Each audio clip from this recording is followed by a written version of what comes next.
And that's a perfect time for us to be bringing in our newest guest to the Community Stream studio. It's one Matt Thomas. Thank you so much for joining us. President of United Chessboxing. That's going to be no surprise to you when you see him on camera. This guy is built, but he's also got a brilliant chess mind behind it. First of all, thank you for joining us. How has your Vegas experience been so far here at Freestyle Chess? Happy to be here. It's been a treat. I heard David say counterpuncher, and the spidey senses started tingling.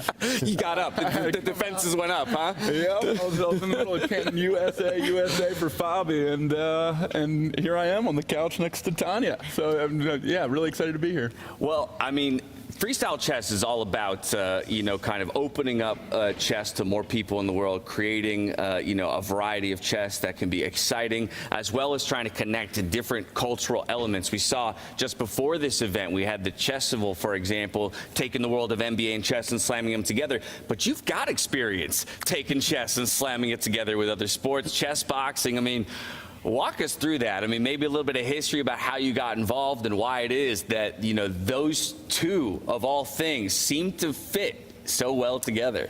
Yeah, there's a lot of overlap between the two, even though they seem kind of opposite. One is mostly brain, one is mostly body, but both have elements of each other in them. And if you walk into a boxing gym, it's not uncommon to see a chessboard or to have coaches kind of talking to you about how boxing is like chess with your body, and vice versa. I've been loving your commentary, and I can't tell you how excited I am to hear so many boxing references.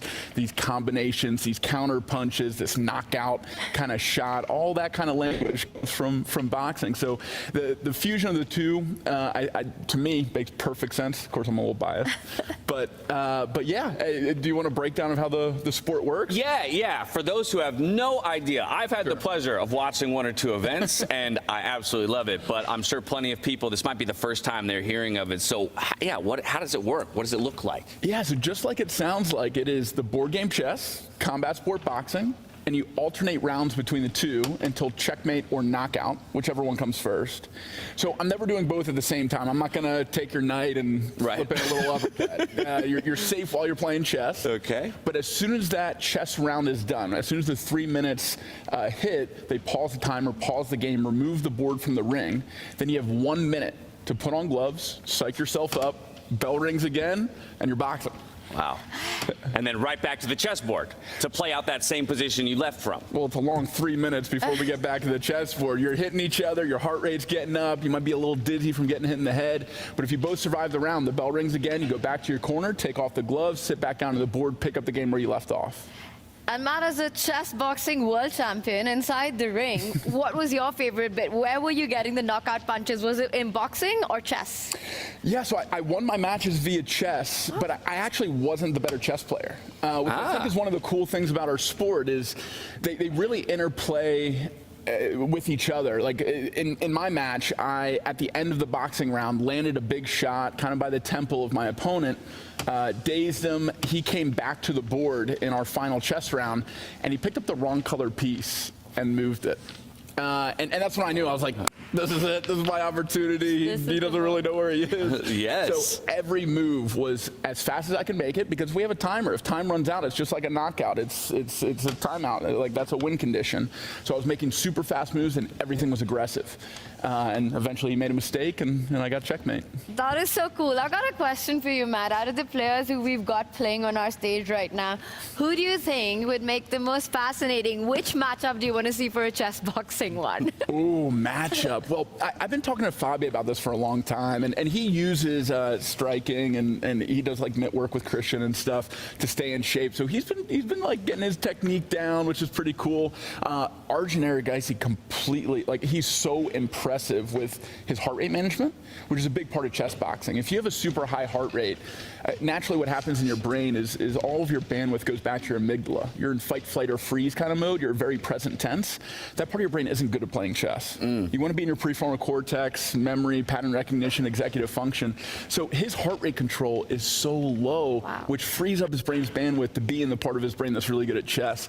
So actually, this fifth place matchup, I think, would be an amazing chess boxing matchup. I think both of them kind of have like the raw materials to be great chess boxers if they ever wanted to try it. I'm going to start lobbying for it as soon as the show's over today. Who do you think will win that one?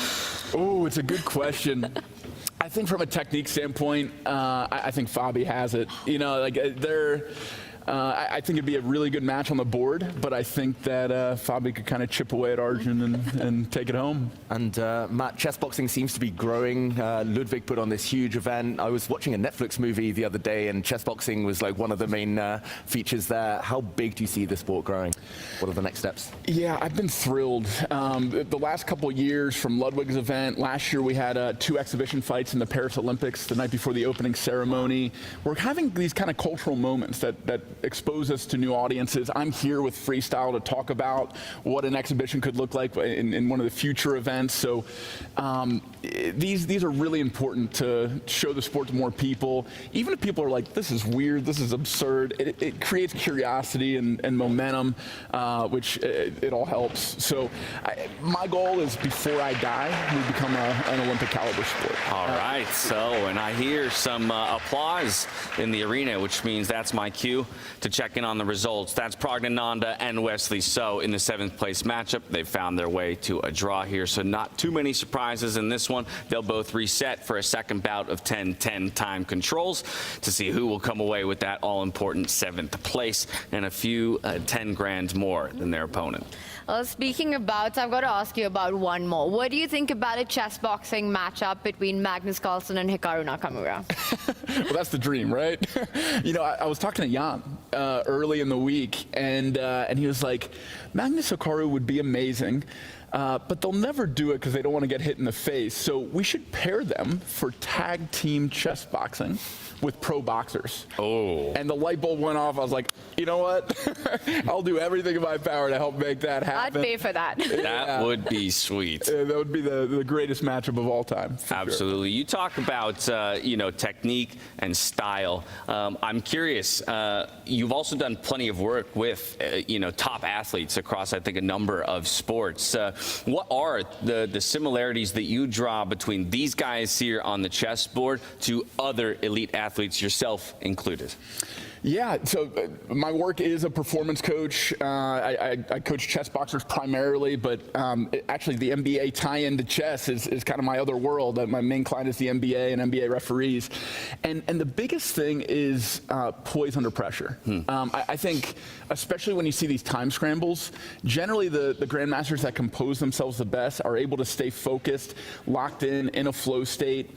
They're able to find the right move and rely on subconscious intuition in order to stay alive on the time or find checkmate. And I think we've had a few of these over the course of this week.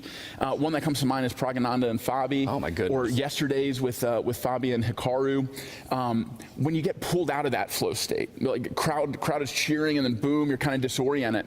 That's a perfect example of what happens when things fall apart. Like you're no longer present. You aren't in your usual subconscious like peak performance kind of state. And training that is just like training chess puzzles or doing bicep curls. The more that you do it, the more you build up that mental muscle, and you can do it when you're under pressure. Now, we've been given an incredible final matchup between Hans Niemann and Levon Aroni. And again, for some, that may have been a surprise based on pre-tournament expectation, but they've been on fire and putting on a show here in Vegas. I'm going to ask you straight up, who takes it? Okay, the winner here is the fans. That's true. Okay, I'm going to answer your question, but like, these storylines are insane. Levon, the oldest player, the giant killer. He's taken out all of the top players on his way to the finals. And then Hans, this adversity overcomer, this hot streak that he's on. Like, this is such an exhilarating finals.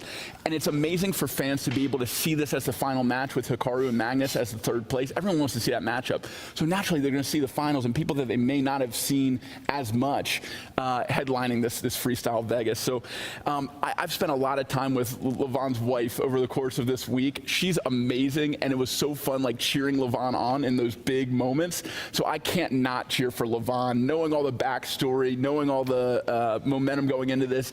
And I'm kind of a older chess boxer, washed up world champion. It's nice to see like let's go, old guy. Like, Yeah. How it's done. Do it for us. Do it for us. All right, well, one final question before I let you go, which is, where can we find you next? Where can we find the world of chess boxing next? I fly from here to Turkey. They're doing kind of a pre-World Championship event. I'll be streaming that on Chess TV. So if you want to see some high-level chess boxing in Turkey, that's next week. But our World Championship is September 23rd through 28th. It's in Serbia. We're bringing a Team USA of 16 people, 3 title chess players, 3 pro boxers, and a lot of people in between that are well-rounded. So if you want to learn more about chess boxing, if you want to see it at its highest level, both of those will be streamed on my channel at Moving with Matt. Bam, there you have it. You've got the dates, and you've got no excuse and not to go check it out. Matt, thank you so much for joining us. We appreciate you. Guys. Enjoy the rest of the grand final. Chess boxing ring soon? Get me in there. At least on the training regimen, okay? All right. See you.